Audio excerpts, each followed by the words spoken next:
Hello everyone, welcome to Healthy Bridge Bites. Let's cook and bake. Today we have Smitanjali Mishra from Bangalore. She is a former IT professional, experimental and passionate baker. She likes to experiment with different flours and sweeteners. She is a mom of young champ. She is founder of Bake It with a Smile.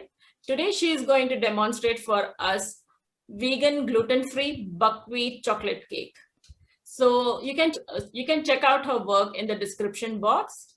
I'll post the links. So without further ado, let's call Smita in. Welcome, Smita. Very warm welcome to Healthy Bridge Bites. Thank you, Sabina. Thank you so much for inviting me over here so I can make this buckwheat chocolate cake and show it to you. So we will start with the ingredients. Okay. So here I have measured and taken 150 grams of buckwheat flour. Okay. So this buckwheat flour is organic, and once you get it organic, you will be having some growths, like some outer skins will be there. So you may or may not sift it. So I have sifted it twice because otherwise it will be having a very dense texture. So I have sifted it twice and then kept it over here. Okay. I always prefer to measure my ingredients in a weighing scale. But in the recipe, I have also given an approximate measurement for the cups, and my cup is 250 ml cup. I always use. Okay, standard. So this is 150 grams of buckwheat flour. In that, we'll be using 20 grams of cocoa powder. Okay. This is natural unsweetened cocoa powder. And here I have kept 1 teaspoon of baking powder, half teaspoon of baking soda, and 1/8 teaspoon, a pinch of salt, just for the flavor. So these three things, I'll be mixing it together. While sifting, because this cocoa powder will be having lumps, and we don't want lumps in our final cake. So that is the reason I'm just mixing it so that it will mix nicely, and there will be no lumps.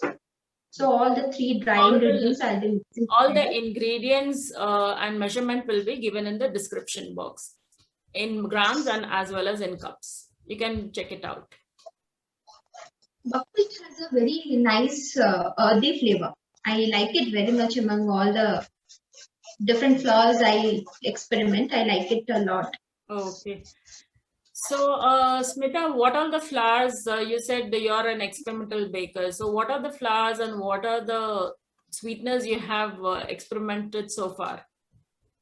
Flours like this buckwheat is a pseudo cereal. So this one I have experimented. Then Singhada atta, water chestnut flour, that one. Then Rajgira atta, that is amaranth flour. That is a very good flour for cookies. I like it using in my cookies a lot. Sometimes I do a mix of whole wheat flour along with these flours. Okay. I've also made breads using water chestnut flour, a combination of wheat flour along with semolina. That also has come out with a very good texture.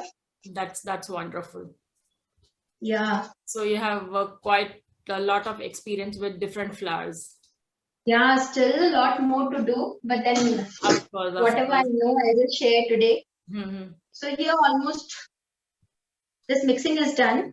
My main aim for always during mixing is my cocoa powder should not be having any lumps, and my baking soda should not be having any lumps. Okay. Otherwise, those dark red spots in a vanilla cake, that will not look good. Sweeteners also, I have worked with coconut sugar, palm jaggery, then normal sugarcane jaggery, so we normally use it. Then khansari sugar, so those things. And all I like the palm jaggery and coconut sugar a lot. So these two, I like that nutty flavor. Orders? Do you take orders? Orders, I actually started Bake with a Smile this year in January. So I have a Facebook page and Insta where I post my recipes and all. And I started it for a very good cause. I used my healthy bakes for fundraising for NGOs, where I baked certain goodies and then delivered it to clients, and then whatever amount I gathered, I gave it for an NGO. Okay. So with that, I started. A bake sale. Yes. Yes. And then I thought of taking professional orders hugely, but then with a toddler, sometimes it is not so easy to do everything. So what I'm doing now is on special request only I'm taking professional orders. Otherwise, whenever there is a fundraiser for these NGOs, I take part actively. And along with that, I keep experimenting and share my recipes on my pages. So that is what I love the most. Okay, so we can see your other recipes on your page as well. So I'll post all the links in the description box. So whoever is willing to experiment with new flours and want to get new ideas can check out Smita's page. Yes. So now my dry ingredients things are ready. Okay. So for this gluten-free bake smoke, sometimes what happens if we don't add any other softener like this banana or apple or something, the texture is fine, but after you keep the cake in the refrigerator for 1 day or 2 days, and then you warm it up, then you also will find the texture a little bit dry. Yeah, so it becomes crumbly. Correct. We are using this as a replacement of eggs, as this is vegan. So we are using bananas and apple as replacement of eggs. So this banana and this apple, you can use individually. If like only banana or only apple, that is fine. I like both, so I'm using half and half from both. Okay. So these helps in retaining the moisture. So if anyone wants to use only banana, so one banana, right? Yeah, correct. One banana is one apple. So approximately I'll be using 50 grams of banana and 50 grams of apple. So that amount you can like increase or decrease. Like there is no hard and fast rule. So you need to check only the wet ingredients. So at the end when you are adding, you just check how is the batter consistency and add it as required. So just to eyeball, it's half banana and half apple. If you don't want to mix both, or if the availability is not there, you can use either one of them. So full apple or one full banana. Yes. Okay. So normally when we are mixing it, we have to mash the banana with a fork and we have to grate the apple. So since I'm using a blender, I just chop it into small pieces and put it inside the blender. That's easy and fast. If you like the crunch, you can even cut the apples into small bits, right? Then into small pieces and we can mix it as it is. No need to blend it also. Okay, okay. So how and when did you start baking, Smita, especially healthy baking? Baking, I started long back when I was in class 7. I baked my first cake for my brother. Okay, that's too early. My mother, she used to be a home science teacher. She used to do a lot of baking. So my brother learned from her. And then I always used to be an assistant of my brother. So once I decided for this birthday, let me bake a cake for him. And my mother was not well. So I went to the kitchen and did everything. And then later I came to know the flour that I used that was actually wheat flour. And I was supposed to take maida. Those times it was only with maidas and all. I knew. So, but the texture, everything came very well, and no one would recognize that it's a cake made of wheat flour. Then slowly after that, during my college days, I always used to bake cakes and take it for my friends' birthdays and all. So they used to like my bakes and jaggery, coconut, those things are something like in my place. Festival means it has to be something sweet, and coconut and jaggery are the main ingredients. So I have that likeness for coconut and jaggery from my childhood days. Okay, so where are you from? Where are you from? With jaggery first. I'm from Odisha. Okay, okay. So we make many sweet stuff using this jaggery and coconut. Then so after my son was born, that is the time I started checking out the ingredients in the packets. So that, that mother avatar came, okay, my son is going to have whether this thing is good or not. Yeah. So that was the time I actually started digging out like what exactly is healthy and what exactly is not healthy for my kid. So consciously I started checking out the ingredients. So here I will be adding this oil. This is coconut oil. Okay. And this is from Kerala. This is homemade one. So my friend is from Kerala, and I'm very fortunate that every year I get one bottle of coconut milk directly from there. Okay. That's so nice. This is around 75 ml of coconut milk. This coconut oil I have added, and now this one is coconut milk. This one I have made at home with fresh coconut. Okay. So this is first milk, or like how it is? How do you make at home? Yeah. So I grate the coconut. Then let's say I'm taking 1 cup of coconut. To that you add 2 cups of water. No need to add any lukewarm. It's normal temperature, normal water. Okay. And then grind it to a very nice paste, and then use a muslin cloth. Then you strain it out. The first milk, this is what I'm using. Okay, basically the second milk we can use for curries and all. Yeah. Okay. And the residue also we can use for crackers or masalas. That is also. Okay. And if it is using fresh coconut, it's better to refrigerate the milk and use it within 2 to 3 days. Okay, it's good for 2 to 3 days. Yeah, shelf life will be very less because we are using fresh ingredients and no preservatives. Okay. If we are using desiccated coconut, then what we can do is we can soak it with some hot water. Okay. Yeah, for some time, and then once it becomes warm and cold, we can grind it. So that can be stored at least for 3 to 5 days. Okay. And what is this you're adding now? This one is a grinded coconut sugar, which I will again blend it well. Okay. So I'll be blending it now. Okay.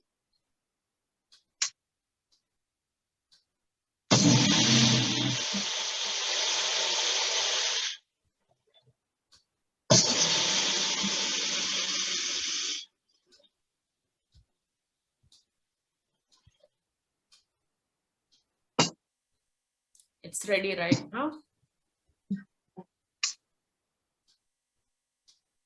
So I'll be adding this to my flour mix. Okay. So basically you have made like a smoothie.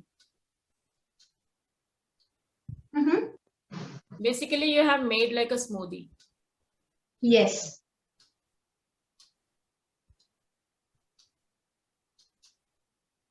Can you show us the consistency?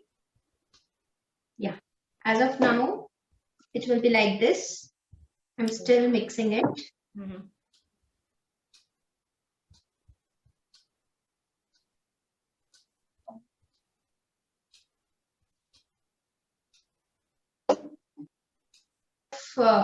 Banana or apple, you have to keep a check on the amount of coconut milk. So use less first, then add it. Otherwise, the consistency will become very runny. Okay. To be on the safer side, we can keep the coconut milk aside, and yes, the coconut sugar, banana, and apple together. Mix it, and then gradually we can add half of the coconut milk we can add. Yeah. Because anyhow, it will blend nicely then. So here anyhow, I'll be adding a tablespoon or 2 tablespoons of hot water, because it will absorb more water anyhow. Yeah, gluten-free will absorb more water. Correct. So you have preheated your oven at what temperature? I have preheated my oven. I am very comfortable with using the lower rod, and I'll be baking it at 170 degrees. Okay. So as of now, my consistency is like this. Okay. Okay. Flowing, but I'll be adding a tablespoon of hot water to this. Okay. And before that, I will add this lemon juice also. Okay. To curdle the coconut milk, right? Yes, it will react anyhow with the soda. Even my cocoa powder is also natural, so that will also react with the soda. Okay, okay. I very rarely use these extracts. If the time I'm using, it has to be an extract. Essence is something which I will not inform of. So half a teaspoon of this vanilla extract we can add. If you want to skip it, that is also well and good. What I do is I add spice mix. Okay. Cinnamon, clove, star anise. I make so it goes with the nutty flavor of the buckwheat, right? Correct. It enhances this banana and chocolate flavor a lot. So I use that. Okay. So since my spice mix is over, so I'll be using this vanilla extract. Now see, I have kept it just for a minute and this flour is absorbing the water. It is becoming thick. That is a reason. That is the reason so that after my bake gets over, it should not become crumbly. I have already made hot water. Okay. And this is, you just have to eyeball it. Do not add all together. I just first add 1 tablespoon. So this is just to adjust the consistency. And this hot water, why specifically I'm using is because it will bloom the cocoa powder. It enhances the cocoa flavor a lot. Flavors of the cocoa powder. Correct. Add 2 tablespoons. Okay. So can you show us the consistency, how exactly the consistency should be? Yeah, I will just show.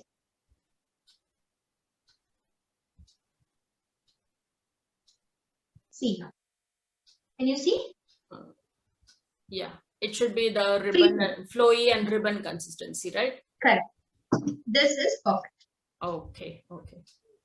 So at this stage, we can add choco chips or nuts or any add-ons. Nuts, choco chips. If at all you are adding choco chips, just half a teaspoon of that buckwheat flour, just flour it so that it will not sink to the bottom. Okay. Then we can add. Okay, okay. So I have already, for this recipe, I'm using a 7-inch tin. You can use 2 6-inch so that it will be like if you want to layer it with ganache or whipped, that you can be used, or a single 7-inch tin is fine. Okay. So 7-inch tin, and I have lined it with first I have greased it with coconut oil, and for the sides I have used cocoa powder. For base also you can just simply sprinkles of cocoa powder and do it, but I prefer parchment paper just to be on a safer side. Okay. Because this is powder. Okay. So now I'll be pouring the batter.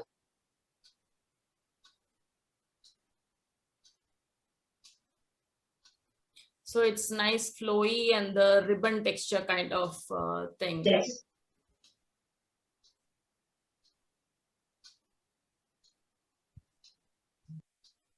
Especially in wheat flour, alternate flours, this wet ingredients, this consistency is what we have to check.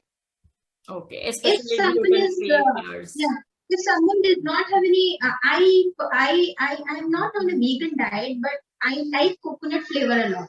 Okay. So if I get a chance to replace my curd with coconut milk, I just do that. Okay. That is the main reason why I have I like this particular chocolate cake. And during my fundraiser also, it was liked by many of my clients. Okay. Okay.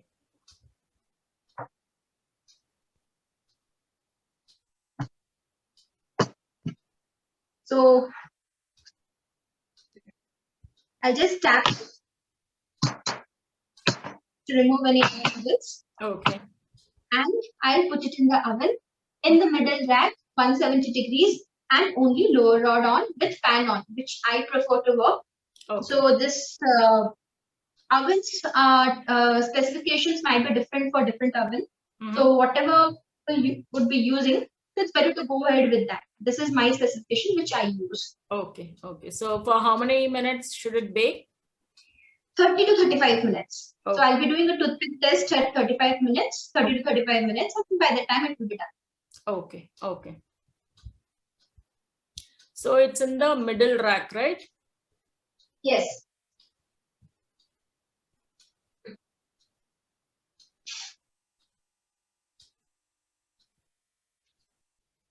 So now I'll be making the vegan ganache. So for this, I'll be using again my homemade coconut milk. Okay. One thing about this coconut milk is, like, even if I made it at home, I have added water. I've used the first, I've strained out the first milk which I have taken out. Once you keep it inside the refrigerator, it will separate. The water and this coconut milk fat will separate. So if you want to use only that fat, so that you can take out, you use a wider bowl and then take out the upper. We are making a fresh cream at home itself using coconut milk. Correct. So either you use that fat or you can just mix it up and use it. So I'm fine with using both. I have used both, the fat only and the mix of that for the entire coconut milk itself. So it's fine to use. So I'll be using 100 grams of coconut milk. Again, it depends. People those are making coconut milk at home, how much water they are adding. So I think to be on the safer side, it's better to use only the cream after refrigerating, just to take out the cream from the coconut. Yes. So in that case, for a normal glaze, let's say if you want 100 grams of that, you might need 2 coconuts, nearly 2 coconuts, medium-sized coconuts you might need. Because rest of the water anyhow it will separate. So for that.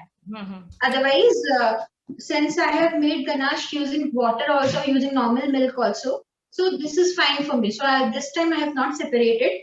I'm using as it is. Okay, then for a glaze it's fine, but it won't be in a piping consistency then. For a correct. If it is for a for a filling you are using, or you want to use a whipped ganache, then it's better to use the fat.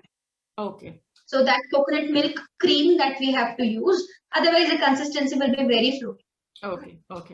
And I have taken equal amounts of both milk, coconut milk and chocolate, because I just wanted it as a glaze. I'm not going to fill it or frost it, just as a glaze I'll be using. Okay. And this so particular chocolate. 1:1 ratio you have taken. Correct. 1:1. If you want a whipped ganache kind of thing, then if you're using a filling and all, then 2 parts chocolate for 1 part of coconut milk. That we are going to use. Okay. This one is vegan chocolate. So this particular chocolate which I'm using is from Sihi Chocolate again. This particular I'm using, it's vegan chocolate. And I'm using a mix of both milk and dark chocolate. Okay. So you have taken half and half? Correct. And 50 grams of dark chocolate and 50 grams of milk chocolate. Okay. And again, depends on your taste. If you want to go for only dark chocolate, that is also fine. Okay. Only thing is I have used kavacha. And for making a ganache, I don't have to temper it. I can use as it is. Okay.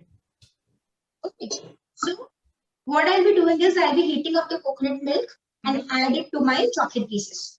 Okay. And I'll rest it for 5 minutes so that it will melt nicely. Okay. And if some lumps are there, I can use my double boiler method. Then it will melt nicely. Okay. So I'll just do that and show it to you. Okay. So this is how my ganache looks now. Okay. So it's runny, and I'll rest it for some time till my cake cools down. Then I can use it as a glaze. It will it will thicken a bit till that time. Okay. So you're going to refrigerate it, or it's going to be at room temperature? Room temperature. Okay. This is how my cake looks. It's just out of the oven, and I'll let it sit for 5 minutes, and then I'll transfer it to a cooling rack. So I'll just run this one to the sides.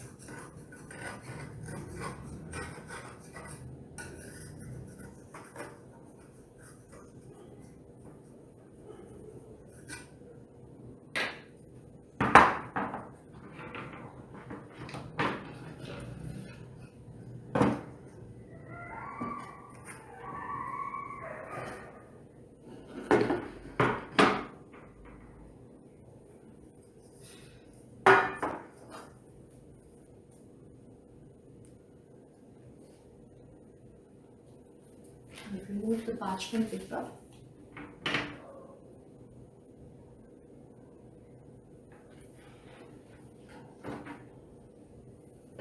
Okay. It's now done. So I'll just keep it and let it cool. Let it take its own time, and then I'll pour the glaze over it. So this is how it looks finally. Yeah, it's really nice. Wow, so pretty. It's very tempting. I wish I could taste it. I'll cut it and show you. Yeah, sure.